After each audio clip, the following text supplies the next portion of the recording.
So the last two parts of the ego. Um, we've looked at you are not what you have, you are not what you do, you are not what other people think of you or your reputation. And we've also looked at the idea that you're not separate from others. The last two parts are quite similar in that we talk about source, we talk about where we came from. So the last two being you are not separate from what you want to attract into your life, and you are not separate from your source. The idea of source has been explained to me is this place where everybody originated from.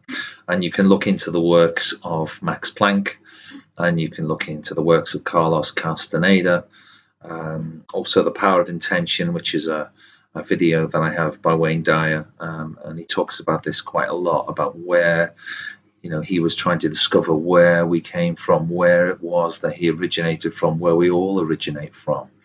And we have to kind of, I suppose, suspend our disbelief just for a moment around this and just be open to the idea that the scientists and the educators that I suppose I was exposed to didn't take me that far down, other than the I suppose the sex education tapes that you get at school, but they didn't take me particularly further down the route of into particles and into, well, the science. Now we're talking about hadron colliders, but ultimately we all came from one particular place.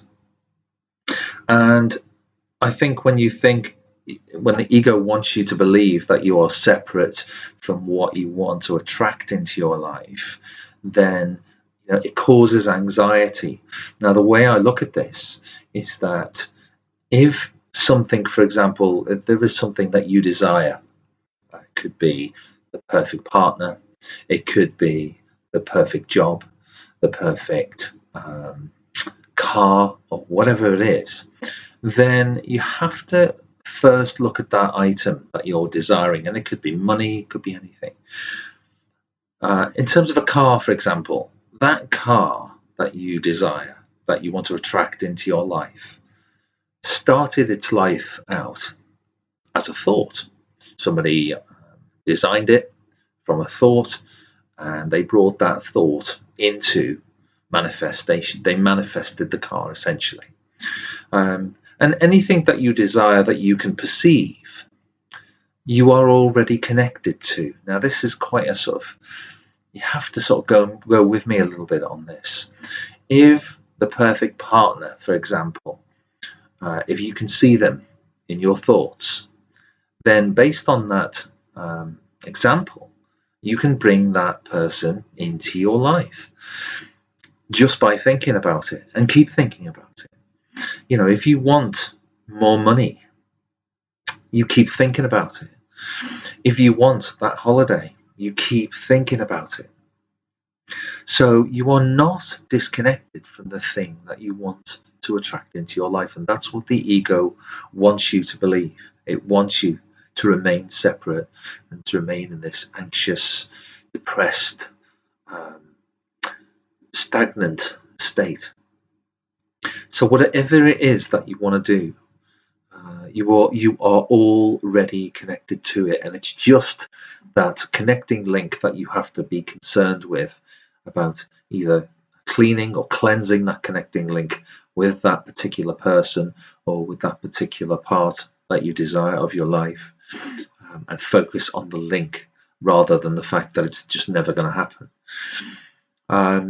The source side of it, being connected from your source, is also to do with separation. So if we all came from the same place, what the ego tries to do is, I suppose, is separate us yet further from the fact that we came from, it's argued that we came from a place of perfection, and when we were born we took on an ego, and this ego basically, in terms of spirituality, you could say, the letters EGO. We said to God, okay, well done, you've produced a baby there, okay, and you edge God out and you take on an ego. And these ideas that we've been discussing start the separation from this idea that you came from a perfect place. So, whether you're spiritual, whether you're religious, whether you're scientific, you can look back through your science, the science or the religion, and you can see that we all came from the same place, and that place didn't have an ego in the first place. So I think these two last parts of the ego do cause problems, and they do cause anxiety, particularly when you feel as though you're not getting the breaks that you want, you're not getting the gifts or the money or the job opportunities or the relationship opportunities.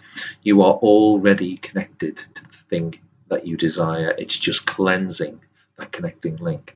You are also connected to the place from which you came.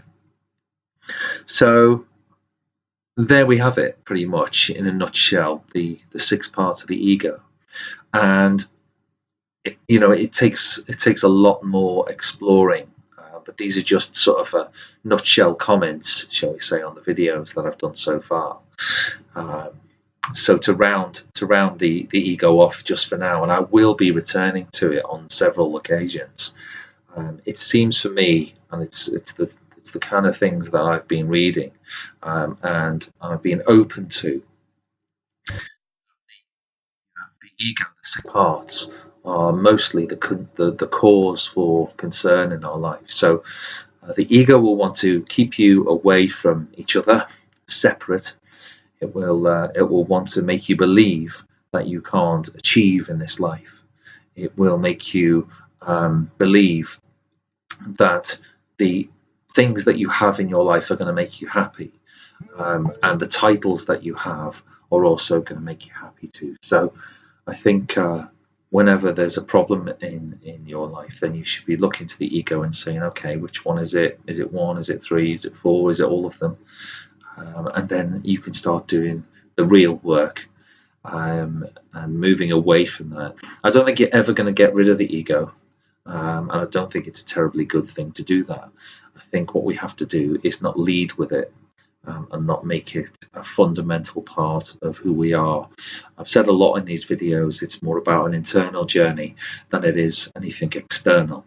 And there is a lot of work, I think, that can be done. It's just that people don't have these conversations that much. In terms of the work that I'm going to be doing going forward, and the reading, and I suppose the re-education, particularly of myself, I'm really excited about.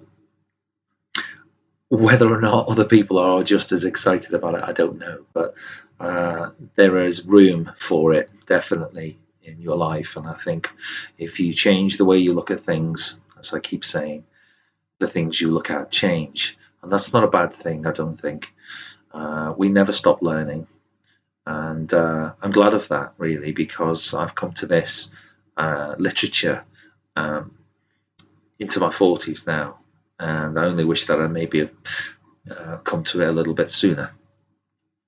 So the videos will continue. Got some wonderful subjects to talk about, and generally a lot of philosophy to go through, a lot of soul searching, and hopefully a lot of sharing of information and inspirational stories, particularly, because it can be exciting times when you look at it in an excited way. That's what I'm doing at the moment. So, okay, there we are. Let's go and do some more reading, and let's go and do some more sharing.